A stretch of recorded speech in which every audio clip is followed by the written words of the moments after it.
if that's okay with you. Yeah, sure. And please welcome.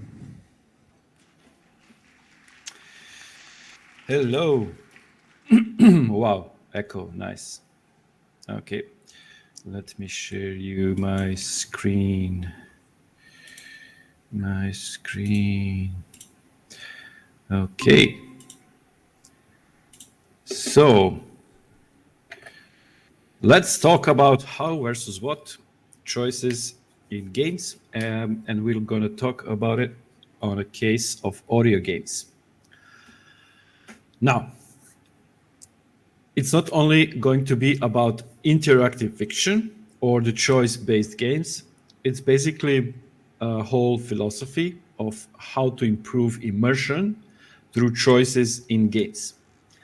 Why am I presenting it on a case of audio games? Because audio games, in their own specific technological requirements, are teaching us how to improve our artistic and game design skills. I will tell more about what are the audio games and why are they so important. But first, let me tell you about, who am I?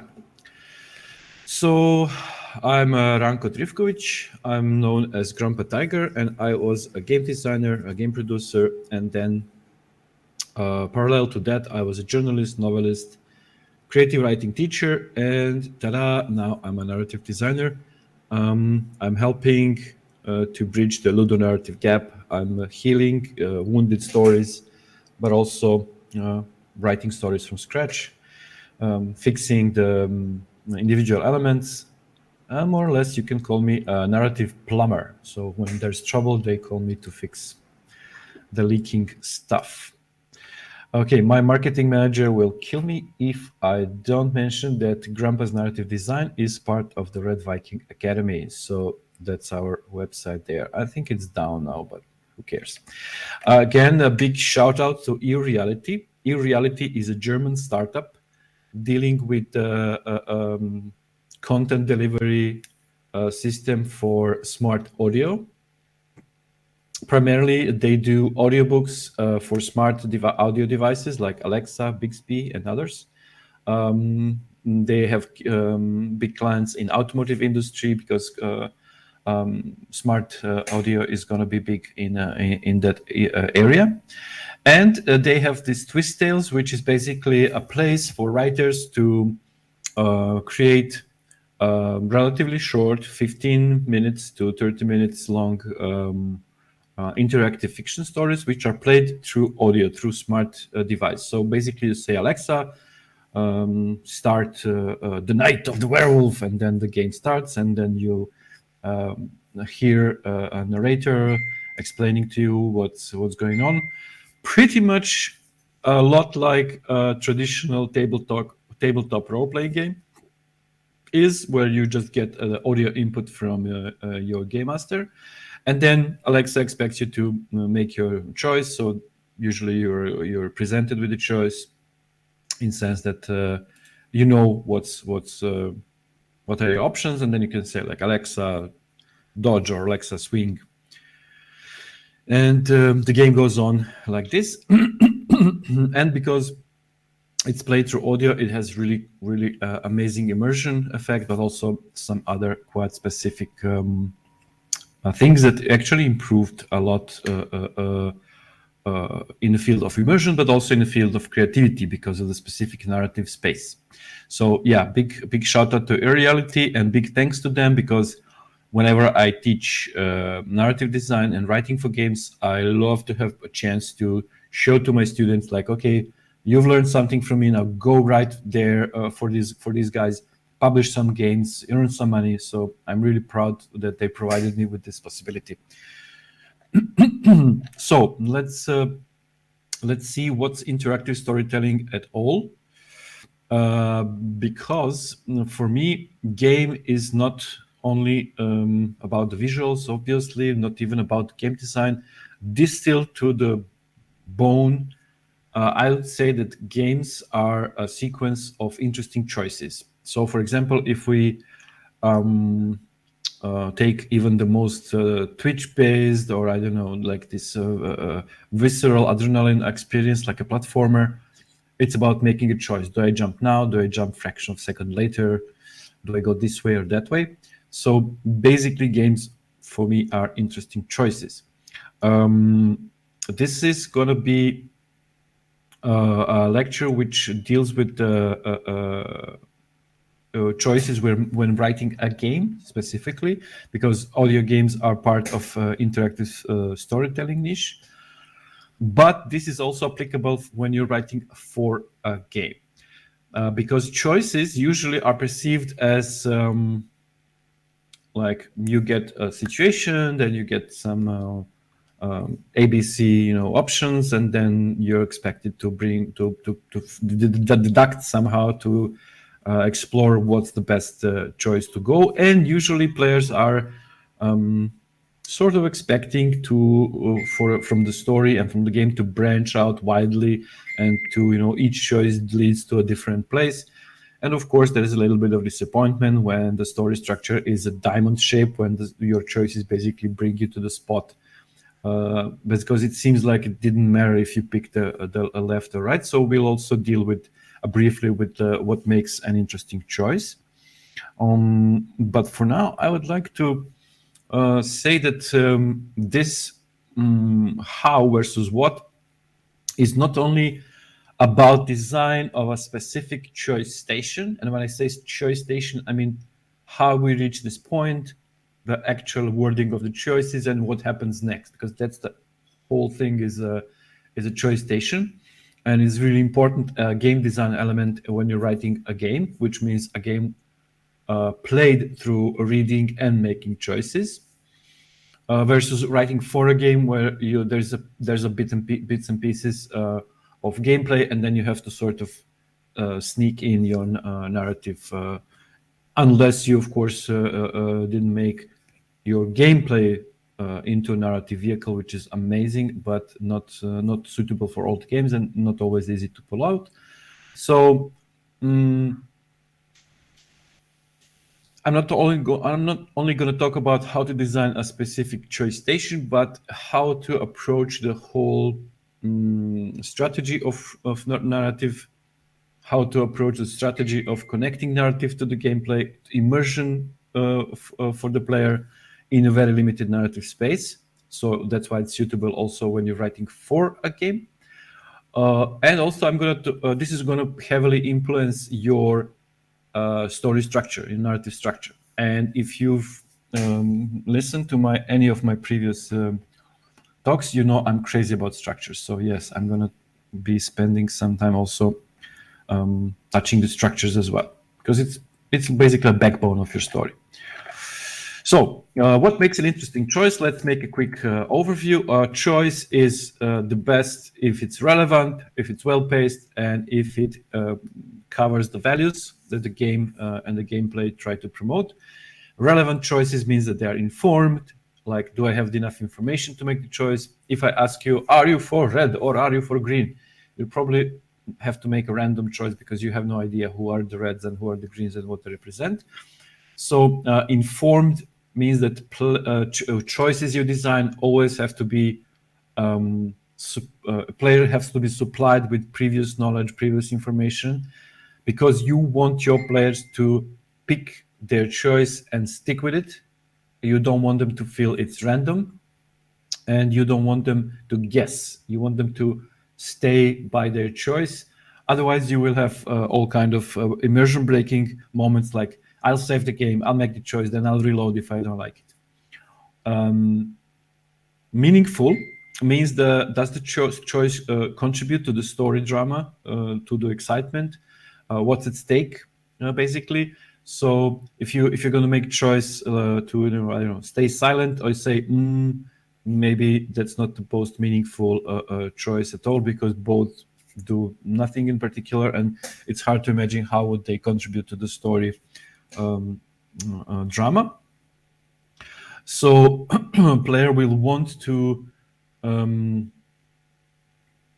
to make sure that whatever they're doing in a choice will propel the story forward.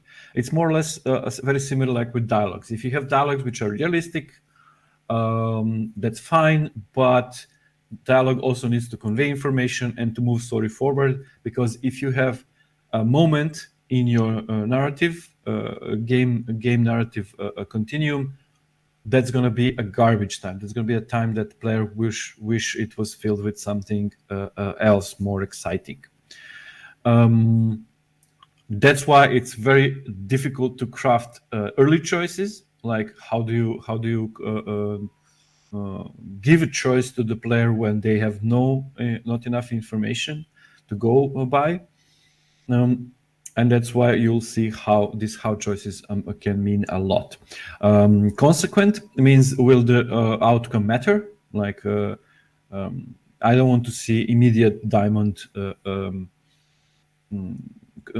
structure, like okay, I make a choice A or choice B and then I immediately go to the same spot. It's not necessarily a bad thing to do, but I want to see my outcomes matter. And as a player, I appreciate especially those games where I have 3 layers of outcomes that matter, 3 layers of consequences. The first layer is immediate, like the game informs me. If you've studied game design, you know the system of signals and feedbacks. I want to be signaled about the outcome, and I want the game to provide a feedback, like, yes, you did that. And it has this immediate outcome. But also I want a midterm, so to speak, consequence. For example, if I make 3 choices when I'm brave, I, as a player, appreciate if either I get some bonus option or some bonus, I don't know, content for sticking with my, for being consequent or for sticking with my quality, or it's enough if a character says, "Oh, I've seen you've been brave lately, so blah blah, something will happen." So I want the game to notice my choices, and of course, we saw how beautiful it works in the games like Fallout 2, 1 and 2, and Dragon Age Origins. I want the long-term choices. I want those choices which reflect what happened after the game. I want my outcomes to matter in the long run. So just make sure that this choice is not triggered by a single trigger, like, oh, you were bad once to that granny and now you're tagged as a granny killer in the end of the game. I want my outcome to sort of, be valued as my real behavior. So I like to have some several checks. I don't know, molest several grannies, and then in the end you're a granny molested. Yes, yeah, that's the path I've chosen. So and lastly, to be relevant, they need to be properly framed in sense that the wording of the choice matches the consequence. I always moan about a very poorly written game, some post-apocalyptic game where the game asks you, do you want to be careful, or do you want to just strafe out there and expose yourself to gunfire? And I, of course, picked the careful choice, and then the game says like, oh no, you were gunned down because you were not careful enough. Like, dudes, I mean, I just made the careful choice. Why is what's this? Why did the wording of the choice didn't match the consequence? I feel a bit tricked and cheated there.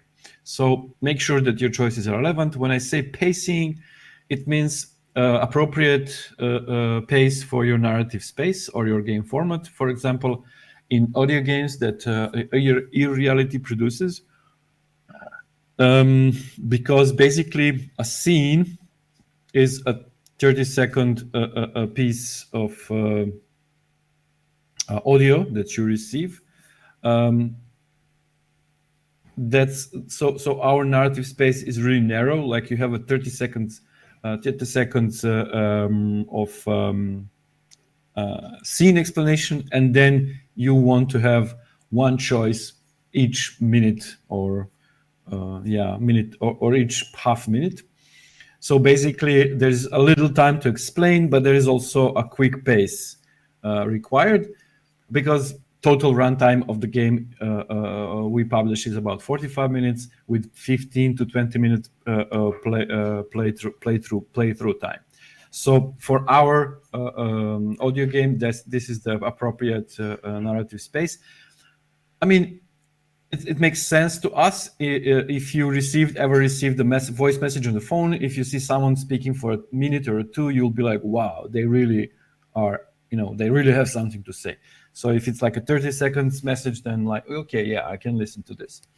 So, and values. So the values is going to be a huge topic and lecture in itself, but for now we can say that do your variables, do your conditions, do your choices reflect the actual values that matter in the game. For example, if it's a survival gritty game, yes, maybe a relevant value is how much food you have left, how much water you have left. But if it's a fast-paced adventure game, fighting game or something, maybe it's not so important to keep track of, does your main character need to go pee or something. So make sure that the variables match the story. Okay, and so that's there's this big warning. Choices are not just a way for your player to navigate towards the end. The choices and the sequence of choices are your story. They are your story. So make sure that you don't treat choices like something which just player has to deal with to reach the end, and then end will be spectacular, because in most of the games it's the journey that matters. The journey has to be exciting. Of course, the end has to be is important as well, but it's mostly about how do they go through. That's also why this how versus what is important, you see. Okay, audio games are a great feature because they offer very big technical and artistical restrictions. As I just said, they have limited narrative space and they have limited replayability. Why is that important? Because you want your players to stick with each choice and be happy with them. Those choices. So it doesn't mean I have to, write in a way to satisfy players and their expectations and their needs, but I want them to stick with it. I want them to say, I made this choice. Maybe it didn't turn out the best, but I'm sticking with it. I like this choice. It's who I am. It represents who I am. Because audio games being unskippable, so you cannot just skim through the text or like fast forward like in some visual novels. You have to listen to the entire thing. They have limited replayability. Currently, I think it's around 1 or 2% of players who actually replay the games. They are like more like a consumable goods. And of course, limited multimedia effects in the sense that there's only audio to rely upon, there's no visuals, there's no visual clues, and visual clues are often very important, not only in providing the entertainment, but also providing the clues for game design. However, audio games also have some great impacts, like greater immersion, greater emotional impact, and greater focus. Greater immersion is like you really have to close your eyes and be there, imagine things as the audio is telling them to you. So you really have the chance to transfer yourself into the game world. Also, audio as the way to receive information is connected with emotional impact. That's why music matters. When you're sad, you play some certain music. When you're angry, you play certain music. So audio has this bigger emotional impact generally, and greater focus, because I'm as a player bereft of any distractions, any visual effects, any animations. There's nothing to go by. Oh, look at this. So you have to focus on the story. And also that's why audio games are a great teacher, because a writer has to have a limited narrative space, so they have to write really succulently. There's no replayability, so the choices need to be crafted really well, really sharp. No multimedia effects, So you have to make this sure that the story is great, that the player's presence in the story is great, and of course to make sure that everything is best possible, because it's really easy to immerse player, but it's also their focus is so sharp that you cannot get away with a lot of things. So what are the what choices? The what choices are typical choices that a writer or a game writer or game designer will do. Like, do you want to go left or do you want to go right? What do you do? That's the essence of the what choice. What action does your character take? And it's typical, as I say, for tabletop role-playing games, like your DM, spreads the character sheets and everything, and then asks them, what do you want to do? And then input of the players takes them further. In interactive fiction, obviously, there is no game master to implement different decisions. So the decisions are not open-ended. A player cannot take any action. It can only can take only those actions which are provided by choices. And these choices, they basically take the story further, but also they diverge. They make a big difference in where the story should go from there. In what sense? In sense that, like, do you want to go to the left door or do you want to go to the right door? Seems like a random choice, and it's poor. Don't do that to your players. However, the player expects that the left door has one content and the right door has another content, and they would love the chance to explore this route or that route, and hoping that it will branch out further. And you can quickly see what's the problem with this kind of choices. So why are the what choices good? They are good for exploring. They are good for areas which can be explored and then returned, and maybe in some sort of hub. They are good when you want to be clear and precise and have a direct action. But when they are bad because oftentimes emotion are not implied. You simply do this or that. It doesn't take into account how does your avatar feel, or it doesn't even provide the options for your avatar to express feelings in this or that way. The character is detached for the player, and it leads to heavy branching. Why is heavy branching bad? Because it's great for players, believe me, but it's very bad for production, because you need to make a lot of story changes, in sense that, like, this branch is different slightly than the next one, and the next one is different, and then you eventually go to a situation where your story branches out, and suddenly it's almost like not the same story anymore. Plus, you have to invent a lot of content, write a lot of content, and it's not often advantageous, in the sense that a lot of different content doesn't mean that it's great content. Like, early days of gaming, you would have one sprite for enemy, and then they would be just colored in different ways. Did it add to the diversity of enemies? No, it was just simple basic enemy, just different colors.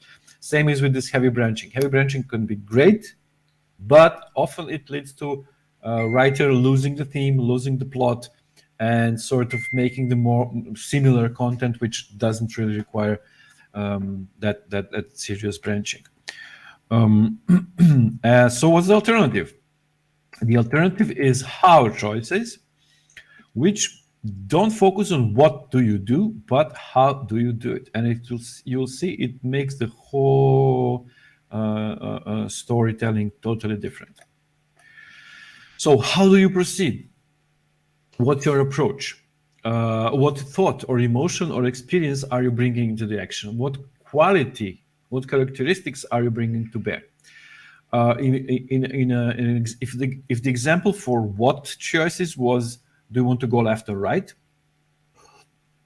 The example for how choices would be, there is a single door ahead of you. How do you want to proceed? Do you want to pick the lock like a thief would? Do you want to bash through the door like a barbarian would? Do you want to cast a spell and dispel the door like a wizard would? And what happens after doesn't have to be linear. It can again offer really nice support to this how choice, in sense that a first choice would lead to like, oh, there is an elderly wizard behind the door and he says, a thief, just what I need. I don't know. Or the same wizard would react like, oh, this is so barbaric to bash my door like this, blah, blah, blah. I don't like barbarians, but maybe I have a job for you. Or I don't know, oh, a man of culture, I see, fellow wizard. So it's not only great for not branching out and not choking your game with huge number of branches, but it also provides these variants in the story, this awareness of the story of the player actions, and it connects the player with their action. So it builds character. It's not only an action the player takes, it's an action which has incorporated character within it. It makes the player more invested in the action they do, because it's not just the act of opening a door, it's connecting me as a player to my action through something that I would like to be, I would like to achieve. Like, oh, I open it like a thief, and it's a success, so I'm a good thief. So continuations of this choice station. So we have one door to open, how they open it, and then the feedback. It creates personal connection. It boosts the immersion. So the game knows that I did it like a thief, and it reacts appropriately. This how choices, as I said, is not only for writing individual choice, but it's also a great way to structure your story. So instead of having a story which branches out endlessly, you can have a story which revolves around different characteristics of the player, handles it, tracks it, and wraps the story tight. So it's no longer about where will I end with my actions. It's like what's going to happen in the end when I act like a thief or when I act like a barbarian. Maybe I can switch. Maybe I can choose a different characteristic each time, and then a game can build it, weave it into these midterm choices. Maybe at some point, elderly wizard from the example will say, "Oh, I see that you're not only a cunning thief, but you're also versed in the arts of spellcasting, blah, blah." So it adds a lot of value to your player and to their immersion. What are the cons? Because although I like this way of writing games, it's really not always suitable. So it's not suitable for exploration moments where you want to have branching out. It's not suitable for the moments in the story where you want sort of a tiny cave structure, like quick interactions, when you want player to quickly go back and forth into the hub and explore, then back to the hub and then pick their interactions. It demands more clarity from a writer, and it needs more precise choice crafting. This is a big con because you cannot like just sit and write how choices based game. You can do it with the what choice based game. It will be a bad story maybe, or a bad game, but you can just keep typing, and then as long as you branch out, you just either create some little diamonds to refocus the story, to put it back together, or just keep writing. For this, you need to really do your homework in sense of to know clearly what do you want to present in the story, what are the differences of this how choice, what are the flavors. So a big part of game design of this kind of games is to ask a writer or a game designer like, okay, so what are our options? For example, I'm writing Cyberpunk Noir currently, and a game designer wanted it to be like, oh, let's give them three different, let's give to the player three different interactions. Let's give them a chance to be a badass, a cunning, or I don't know, diplomatic. And it's too cliche, of course, and too typical. And it's not really connected to the theme of our stories. So instead, we came up with three different how choices. One is like scientific and curious, like Sherlock Holmesy kind of character. Then the middle one is sort of empathical, almost a spiritual approach, which not only is connected to the story and to the bits and pieces of the story, but also provides a different gameplay connections to in between the story and the game, in sense that so a player who is consistently doing the empathical choices will be able to get some more clues from persons rather than from the items, for example.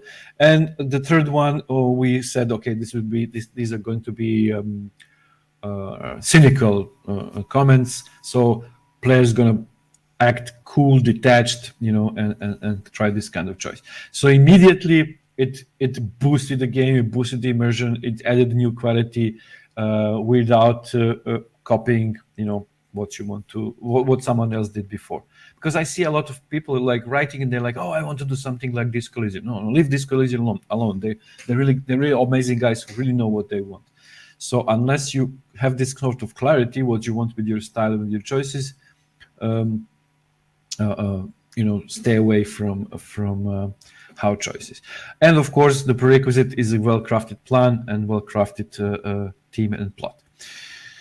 So, considering we have a little time left, I want to showcase you some of the games. First case is the Centurion Princess, and it started as a typical. This is an excerpt from the outline. So the writer pitched this Kingdom of Centopian ruins. There is a dragon. There is a big fight, and then there's king, and king escaped, and you're a heir, or rather heiress to the throne. And you have to decide what's going to happen next. Do you want to hook up with the prince, centaur, cyborg, bartender? What's your romantic style? But also it's somehow connected to how do you defeat the dragon and blah blah blah. And as you see, it's quite an interesting premise. But in the first moment, it was really about how your actions contribute to your kingdom. And it was mostly about the choice of weapons you take, choice of locations you want to do. And the endings were being connected to your romance interest, like do you usher your kingdom into era of diversity, picking elf as your partner, or I don't know, era of enlightenment, sticking with your centaurian heritage, blah, blah.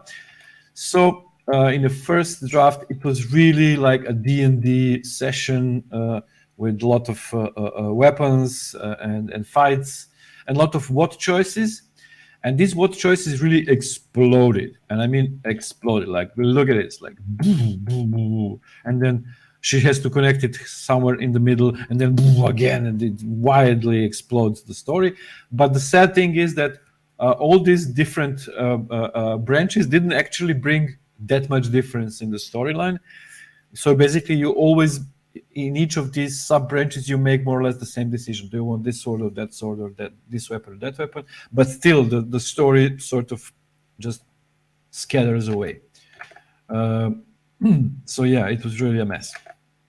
And in first iteration, we added a stronger theme first, because that's like prerequisite for making a great how choices. So we said, okay, let's make this story about discovering the mixed heritage of the princess, because she can turn into human, into centaur. She belongs to both cultures. Let's make it a coming of age story where player can discover their weaknesses, their strengths.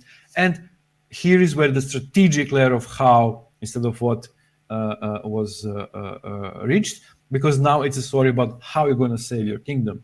Because you obviously have to save it. You obviously have certain checkpoints to do, like rally the people, find your suitor, defeat the dragon, and so on and so forth. So in the second iteration, we were designing some game mechanics which help underline the themes. So it's not only about picking your sword or your axe or your halberd. It's about displaying certain values, cultural values, that enables you tracking, what leads to where. But still, there was not enough how in the layer of actual choices and branching, and that's how we ended with the 27 different endings, which sounds amazing, but not really in a game with the zero replayability. So we did the third iteration in sense of trimming the variables. So let's not check so many variables. Let's focus on the more core values, slice down the number of endings, and increase the number of how choices, because now we have a story which in terms of plot is more or less canonical. I mean, if you reach the end of the story, that means that you have rallied the people, you have found the suitor, and you have defeated the dragon. But how you did it and what values did you display in the beginning, during the process, is what makes the juice of the game, the journey of the game. And these how choices help the story stay both varied and interesting and intriguing, but not like explode into nothingness, into this forever branching out. And the second case is the Last Voyage, with very interesting premise that the player is a part of a 5-person crew. A mission is to prepare a new planet for colonization, but they have this typical space odyssey kind of sabotages and mysterious things happening to them. And yeah, the choice is like, will you fail or will you succeed? And here we apply this methodology of how choices in the very beginning.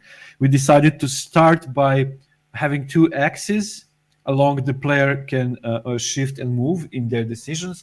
Like, are you bold or cautious, or are you confrontational and diplomatic? So it's more or less like a D&D alignment chart. So you can be bold and confrontational, or bold and diplomatic, or cautious and confrontational, sneaky a bit, or cautious and diplomatic. And these other crew members were a combination of these values. So you could always attract certain people and make certain people enemies. And this helped us a lot because how structure and how choices were really easier to implement, in the sense that, as you can see, the structure is seemingly linear, but this is just the build-up. So you basically build up the values, you make choices which are relevant, which make sense to the player, which actually ask for certain, fixed values. And then once the moment, in this right part of the screen, when this moment to make a certain judgment call or make a certain decision, then the game, can sort it out, like who was brave and bold, who was cautious and bold, and so on and so forth. And but yeah, we had this really interesting challenge, because player is exploring the wilderness, and then they reach this number of very advanced aliens. And then the encounter depended on the previous reaction, how the player reacted to the alien message. And this was a bit too random because there was no how involved. Because you're receiving an alien message and you could react with like, okay, I ignore it or I don't ignore it. It doesn't add your personality as your player's character into it. There was no how moment. And so not only that choice was not really interesting, but it sort of verged of too relevant for appearing highly relevant. And this is a common trap. So you add some choice which seemingly is not important, and then it turns out it fixed your fate. So that's not good, and we had to rebalance that. We had to do it really, because at that moment the story was really broken. So thank you for your attention and patience and for coming, and really sad that I cannot be there. These are my contacts if you need to ask me something and we run out of time, because I think we have 8 minutes left or something, right? No, or less? Thank you very much, Len. Thank you very much, Ranko, for your lecture. If we have any questions from the audience, we can ask them. We have a couple of minutes left. Mm-hmm.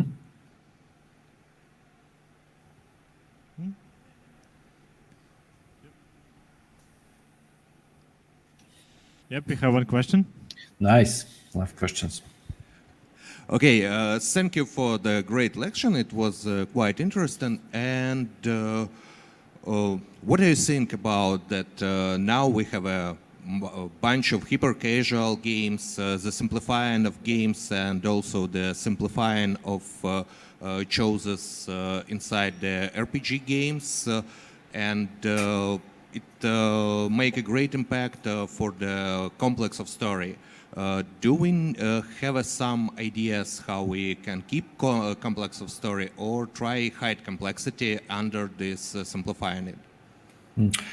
Thank you for your question. As for hyper casual games, I don't think they diminish the importance of choices, in the sense that the demand is to create a quite complex experience from quite simple elements, and that's the essence of game design. So, although I don't personally like or play hyper casual games, I think that they're great for revival of this classical game design approach, in the sense that before the arrival of hyper casual games, game designers were basically juggling Excel sheets, and I mean, they do this as well right now, but you couldn't like come up with some exciting new mechanic and connect this mechanic to a theme, which using as few simple elements to create some great immersive experience. And I think the hyper casual games are sort of enabling that.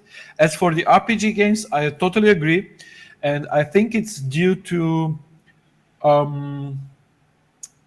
a problem between writers and game design and the way games are played, in the sense that writing has this really tricky nature, so to speak, that everyone can tell a story, and I believe it. Everyone can tell a story because we live as a creatures of the story, but not everyone can tell a good story or a complex story. So oftentimes the way the games presented the story was too much for the players. So it's not like the players are stupid or they don't want to get involved in complex storytelling. No. It's basically our writers entered, in my opinion, the game industry too early. They destroyed credibility of writing for games quite early on. And then we had game designers or producers who cannot really fill that role, and which is really depicted in a way. First narrative designers were picked. First narrative designers were basically some people outside of the industry who had a big trust of a CEO or someone, and they were usually coming from some huge positions, like being a producer of a movie or something, or I don't know, being a screenwriters or something. So I would say what we need is better storytelling for games, better storytelling, especially for role-playing games, and better understanding of what different strategies of presenting narration in RPGs are, including the choices. Like, do you give your player a choice and then in parentheses the game mechanic behind it or not? Sometimes it is called for, and sometimes it is not.